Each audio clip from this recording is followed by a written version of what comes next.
Welcome back, Azerothian denizens. I'm Garrett Weinzerl, and this is Hearthstone Headlines, Hearthhead's weekly wrap-up of everything going on in Hearthstone, Heroes of Warcraft. This week, we learned what Blizzard is doing in place of a panel at PAX East, Challenge Stone came to the Tavern Brawl, rank displayed on friends lists is getting a change, but first, card reveals are still coming fast and furious for Whispers of the Old Gods, and since the last headlines that we recorded, the Twilight's Hammer Chieftain Cho'Gall was revealed as the Warlock's new legendary. Spreading Madness will be bringing some serious RNG to Warlocks as well. Possessed Villager will be summoning Shadow Beasts for us and making players cringe at the angles of his fingers.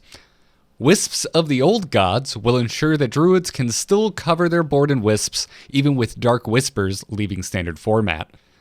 Sogoth the Slitherer is the tankiest version of a fairy dragon I'm pretty sure we've ever seen. Thistle Tea will be drawing and copying cards for rogue players. Twilight Summoner is an expensive yet tiny minion with a big payoff if the gamble of his death rattle works out. Embrace the Shadow is giving priests the cheapest way to deal damage with their healing effects. Deathwing Dragonlord will laugh at the dwarf that kills him as he unloads all the dragons from his master's hand thanks to his fierce death rattle. And if you were breathing a sigh of relief that Shredders were taking minion summoning RNG to wild only, then you sighed too soon, because Faceless Summoner will be bringing a random 3-cost minion with it wherever it goes.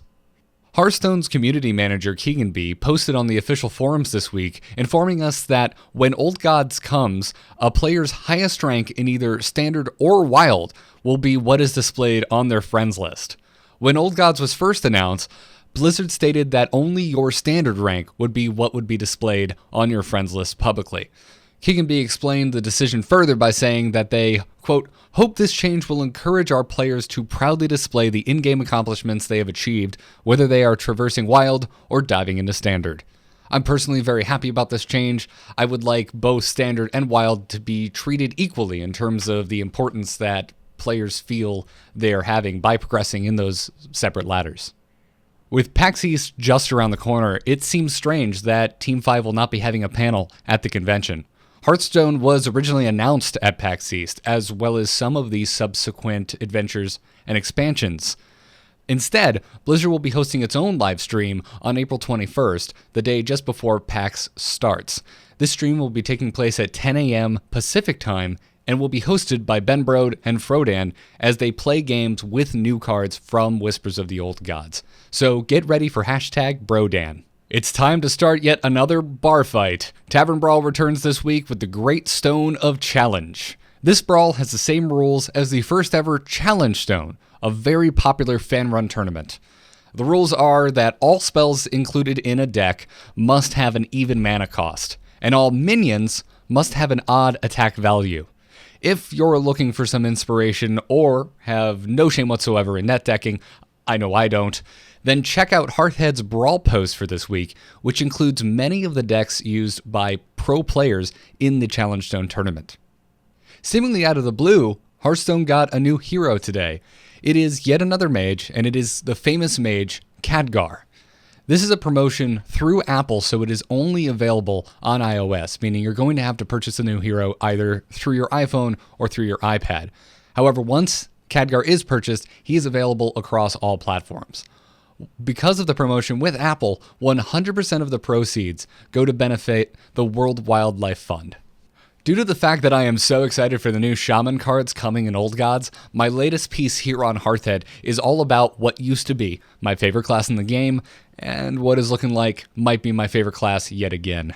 Check it out to see my thoughts on Halaziel bringing the heals that I have always wanted for the class, why I'm ecstatic about an alternative to Doomhammer, and how there is a delightful lack of overload on all of the Shaman cards revealed so far.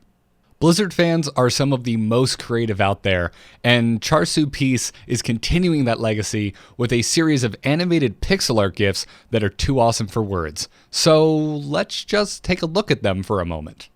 Oh man, look at Thrall show it to that face hunter. This is pretty much how I always imagined warrior players feel about themselves on the subway. Oh, this is how I always hoped Varian would actually play out. You joust that elephant, orc pirate riding a giant parrot. You joust that elephant to hell and back. Oh my god, look at that frog! Hardcore lore fans, eat your heart out. Ragnaros Lightlord is here. The other week, Space Wizard took a look at Forbidden Shaping, breaking down the statistics and analyzing the card using those stats to back it up. This week, Space Wizard is doing the same with Yogg'Saron Hope's End, who is a bit harder to nail down since there are so many factors that go into its play. As always, if you want to keep up to date on all of the info that has been coming out about Whispers of the Old Gods, check out the guide right here on Hearthhead. It has every card revealed so far, information about the new formats, Standard and Wild, or you can do what I like to do, and just sit and stare at all of the pretty golden animations for cards you're probably not going to get lucky enough to crack. But who knows, maybe some of you out there are just sitting on a mound of dust, and you're going to be rocking a golden Ragnaros Lightlord before you know it. Well, that's going to do it for this edition of Hearthstone Headlines. As always, you can follow me on Twitter, @GarrettArt. Check out the Angry Chicken podcast, where I'm talking so much more Hearthstone. And check out CreateCon, because there's going to be a live Angry Chicken recorded from that convention. Tickets and details can be found at createcon.net. Thanks for watching, don't forget to subscribe, and until next time, good luck and have fun.